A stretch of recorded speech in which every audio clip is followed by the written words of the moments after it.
Señor, gracias te damos en esta tarde porque permites que podamos reunirnos y aprender de tu palabra. Gracias por este estudio que hemos profundizado, Señor, porque sabemos que es de bendición para cada vida.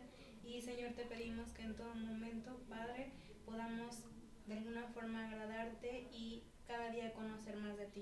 En el nombre de Cristo Jesús. Amén. Amén. Muchas gracias, varona de Dios. Continuamos con nuestro estudio de Hechos. Todavía estamos en el capítulo 2.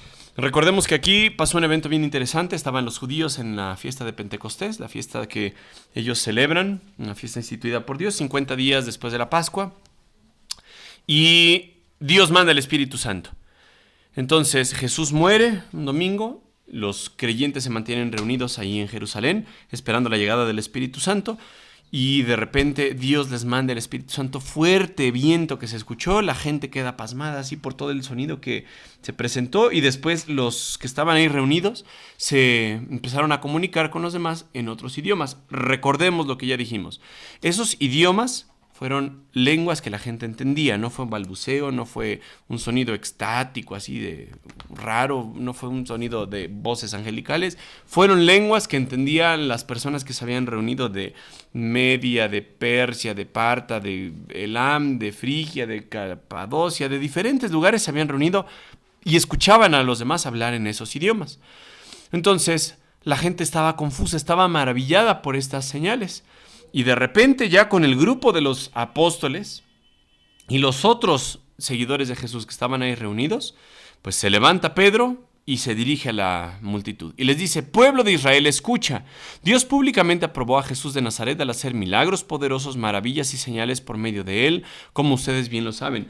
Entonces el pueblo está ahí atónito, escuchando a la gente hablar en sus idiomas. Y Pedro lo que hace es tomar parte de lo que ellos habían visto, de lo que ellos habían escuchado, habían presenciado unos días antes, y de ahí empezar a jalarles el interés. Pero Pedro les está diciendo: miren, Jesús de Nazaret, ya saben que ustedes que Nazaret era un pueblucho así feo, un pueblucho del que pensaban que no podía salir nada bueno, y Pedro les dice: el mismísimo Jesús de Nazaret, el nombre que se le puso ahí, Jesús de Nazaret, rey de los judíos, con el que fue crucificado, él fue aprobado por Dios en su ministerio haciendo 3 cosas: milagros poderosos, maravillas y señales por medio de él. Algunos autores lo que hacen es distinguir entre cada uno de ellos, pero la realidad es que son milagros, son cosas sobrenaturales que tenían el objetivo de que la gente mirara hacia Dios. Por eso, pues esas señales apuntan hacia Dios. Versículo 23. Aunque Jesús de Nazaret fue aprobado por Dios, pasó algo, pero Dios sabía lo que iba a suceder y su plan predeterminado se llevó a cabo cuando Jesús fue traicionado. Entonces, no es que hayan tomado a Dios por sorpresa, no es que la gente haya inventado el homicidio de Jesús.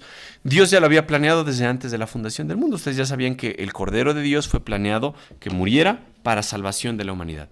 Con la ayuda de gentiles sin ley, ustedes lo clavaron y lo mataron en la cruz. Pero Dios lo liberó de los terrores de la muerte y lo volvió a la vida, pues la muerte no pudo retenerlo bajo su dominio. El rey David dijo lo siguiente acerca de él: veo que el Señor siempre está conmigo, no seré sacudido porque Él está aquí a mi lado. Lo que hace Pedro aquí es magistral. Primero dirige la atención hacia Jesús y lo exalta. Este Jesús de Nazaret, Dios pues aprobó su ministerio a través de milagros, señales y prodigios. La gente estaba maravillada por eso, pero ustedes, a pesar de haber visto esos milagros que hicieron, lo mataron con la ayuda de los gentiles sin ley. Y ahora Dios lo levantó de los muertos. ¿Por qué? Hace referencia al más grande rey que tuvo el pueblo de Israel, que fue David. Y les dice: ese David, que era un profeta, dijo: veo al Señor que está sentado conmigo, no seré sacudido porque Él está aquí a mi lado. Con razón mi corazón está contento, mi lengua grita sus alabanzas, mi cuerpo descansa en esperanza, pues tú no dejarás mi alma entre los muertos, ni permitirás que tu santo se pudra en la tumba. Me has mostrado el camino de la vida y me llenarás con la alegría de tu presencia. Pedro les va a explicar ahora el pasaje. Les dice: queridos hermanos, piensen en esto. Pueden estar seguros de que el patriarca David no se refería a sí mismo, porque muchos podrían haber dicho: no se refiere a Jesús este pasaje. Pero Pedro les está diciendo: este pasaje apuntaba hacia Jesús. Las profecías que David dijo iban dirigidas hacia Jesús. David no se podía referir a sí mismo. ¿Por qué? Dice, porque él murió, fue enterrado y su tumba todavía está aquí entre nosotros. Pero él era un profeta y sabía que Dios había prometido mediante un juramento que uno de sus propios descendientes, es decir, de los descendientes de David, se sentaría en su trono. Cuando Dios le promete esto a David, David lo cree. David cree que uno de sus descendientes iba a ser su propio Señor. Por eso dijo el Señor a mi Señor, siéntate aquí a mi diestra hasta que yo ponga a tus enemigos por estrado de tus pies. David había sido salvo, ¿por qué? Porque él era buen rey, porque había matado a Goliat, porque había hecho poemas y salmos. No, porque David, cuando Dios le prometió que uno de sus descendientes iba a sentarse en su trono, ¿él qué hizo? Creyó.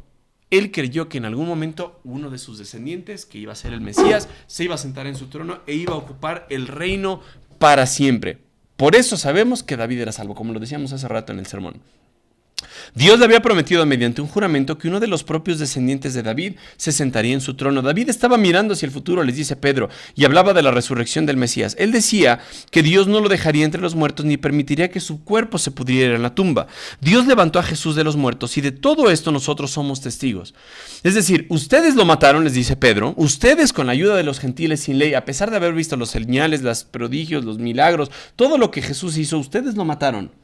Pero Dios ya tenía su plan. Dios no iba a dejar que ese Mesías se mantuviera en la tumba y se pudriera su cuerpo. ¿Por qué? Porque Dios ya sabía que lo iba a levantar de los muertos. Y aquí se cumplió. De versículo 32 les dice, Dios levantó a Jesús de los muertos y de esto todos nosotros somos testigos. Nosotros vimos a Jesús, convivimos con Jesús, comimos con Jesús después de que resucitó. Y dice, ahora Él ha sido exaltado al lugar de más alto honor en el cielo a la derecha de Dios. Y el Padre, según lo había prometido, le dio el Espíritu Santo para que lo derramara sobre nosotros, tal como ustedes lo ven y lo oyen hoy. Jesús había hablado con los discípulos en el capítulo 14 de Juan y les había dicho, yo me tengo que ir. Señor, pero ¿a dónde te irás? No podemos ir contigo, le decían los discípulos. Quédense aquí y yo les voy a mandar al Espíritu Santo. Y ese Espíritu Santo, nos dice la Biblia, iba a convencer al pueblo o a la gente de pecado, de justicia y de juicio. Le iba a dar a entender a la gente que necesitaba un Salvador y le iba a apuntar a la gente hacia Jesús. La gente podría ver que Jesús era lo que necesitaban ellos y entonces ese Espíritu, ahora sí, cumplió Jesús con su promesa, lo envió y eso es lo que está pasando hoy, les dice Pedro. El Padre, según lo había prometido Jesús, y el Padre, le dio el Espíritu Santo para que lo derramara sobre nosotros, tal como ustedes lo ven hoy. Pues David nunca ascendió al cielo, sin embargo dijo, el Señor dijo a mi Señor, siéntate en el lugar de honor a mi derecha, hasta que humille a tus enemigos y los ponga por debajo de tus pies. Por lo tanto, que todos en Israel sepan, sin lugar a dudas, que ¿qué? A este Jesús, a quien ustedes crucificaron, Dios lo ha hecho tanto Señor como Mesías. Cuando estaba escuchando predicaciones sobre esto, escucho de Jim Osman, escucho de John MacArthur, ellos hablaban de un rabino ahí, un rabino que visitó MacArthur. Entonces MacArthur entra a la oficina de este rabino y empiezan a hablar. Y con el rabino se ponen a platicar sobre Jesús. Le pregunta a MacArthur, oye, ¿quién piensas tú que es Jesús? Dice que el rabino así pega fuerte en su escritorio y le dice, ni se te ocurra volver a mencionar ese nombre otra vez. MacArthur se queda así de, órale, pues está tremendo, ¿no? Este varón, ni se te ocurra, ni siquiera puedes leer tú el Talmud ni nada. MacArthur le dice, bueno, pásame una copia, ¿no? Porque pues MacArthur sabe hebreo y les dice, pues yo sí lo puedo leer. Al final no es tanto la obstinación de que yo te puedo mostrar y ver, no, es la necedad de que dicen, no quiero saber de Jesús. Alguien como Jesús no se puede autoproclamar como el Hijo de Dios. Y Pedro les está diciendo, hermanos, cambien esa mentalidad que tenía el rabino del cual habla MacArthur, el cual piensa que es superior a los demás porque los demás no pueden leer hebreo. Y Pedro les dice, hermanos, sepan todos en Israel que a este Jesús a quien ustedes crucificaron, ese Mesías que ustedes esperaban exaltado aquí quitando a los romanos, en realidad Dios le ha hecho tanto Señor como Mesías. Ustedes lo vieron en una cruz, pero nosotros lo vimos resucitado. Y ahora Jesús está a la diestra del Padre, en el lugar de más alto honor, porque Él es el Señor y Él es el Mesías. Y Pedro lo que quiere es que la gente entienda, ese Mesías que ustedes piensan que es imposible que un Jesús nacido en Nazaret, en la región de Galilea, pueda convertirse en el Señor, que el mismo David haya escrito sobre Él. Pedro les dice, este fue del cual habló David. Este fue el Mesías prometido. Este Jesús hizo milagros, hizo señales, hizo prodigios. Ya nos mandó al Espíritu Santo y ustedes están viendo todo esto por la obra del Espíritu Santo que Jesús nos mandó. ¿Y cuál es la opción que les queda a ustedes? creer. Todavía no se los ha dicho acá, pero la gente se queda así, con una daga atravesada a su corazón. Y le va a hacer la pregunta más grande de todas. Hermanos, ¿qué tenemos que hacer? Ya nosotros hablamos de este capítulo 2 cuando estábamos mencionando los últimos versículos de 2 de Corintios. Pedro les va a decir, arrepiéntanse. ¿Pero arrepiéntanse de qué? ¿De sus pecados? ¿Eso les da salvación? ¿Qué me pueden responder? Ya lo vimos. Es pregunta, ¿el arrepentirse de los pecados me da salvación? ¿Sí o no? Piensen. Es muy claro, la respuesta es no. La respuesta es, ¿puedes arrepentirte de tus pecados sin haber creído en Jesús? ¿Sin tener la obra del Espíritu Santo dentro de ti? No puedes. Cuando Pedro les va a decir arrepiéntanse, significa cambien de mentalidad. ¿Por qué? Porque ustedes pensaban que Jesús era cualquier gañañiflón, cualquier persona, una persona X vamos a decir. Pero yo les estoy demostrando, con esta predicación les dice Pedro, que Jesús es el Mesías, que Jesús es el Hijo de Dios. Y cuando la gente le pregunta a Pedro, Pedro, ¿qué tenemos que hacer para ser salvos? Pedro les dice con toda autoridad, arrepiéntanse. ¿Pero arrepiéntanse de qué? De lo que piensan sobre Jesús.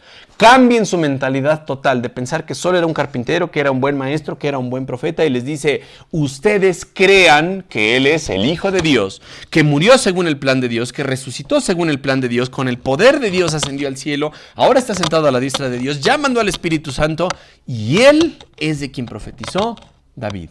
Él es el mismísimo Mesías. Cambien la mentalidad que ustedes tienen de pensar que Jesús era una persona más, que era un líder loco. Él es el Mesías, les está diciendo Pedro. Y eso es lo que lleva a la salvación. Mucha gente enseña entonces que el perdón de pecados se viene al arrepentirse de los pecados, pero repetimos lo mismo que ya vimos en alguna clase. No puedes arrepentirte de tus pecados sin la obra salvífica del Espíritu Santo. ¿De qué te tienes que arrepentir? De pensar que Jesús no es Dios, pensar que Jesús no es tu Salvador, pensar que Jesús no murió en la cruz por ti, pensar que Jesús no resucitó por ti, pensar que Jesús no va a regresar, pensar que Jesús era una persona más. Pedro les va a decir en los pasajes que siguen, en los versículos que siguen de este pasaje, les va a decir, crean en Jesús, cambien su mentalidad. Y eso es lo que salva. Entonces, miren la manera tan poderosa que Pedro estructuró su sermón. Es el primer sermón que da alguien ya en la era cristiana, vamos a decir. Es el primer sermón de la iglesia. ¿Y a quién exalta? A Jesús. Las miradas de todos son puestas a Jesús.